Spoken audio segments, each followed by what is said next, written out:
Okey, abang dah tengok tadi saya start kedua biji ni. Yang ini adalah Euro X 2000 watt, yang ini Tokuden 3500 watt.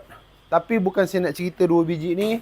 Ini hari semalam saya dah cakap saya nak buat promosi untuk dua biji Tokuden warna merah yang model ni dan juga yang inilah yang 5000 watt ni. Okey, untuk 5000 watt atau lebih tepatnya Benma EC 5000i ni saya nak jual dengan harga 2599 sahaja terhad untuk 10 unit.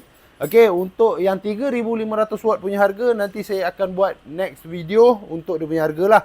Okey, kepada abang-abang, akak-akak, pakcik-pakcik yang tengah mencari generator 5000 watt yang mana nak buat 5000 watt ni banyak benda boleh buat lah. Okay, banyak benda. Yang mana tak tahu boleh PM kita.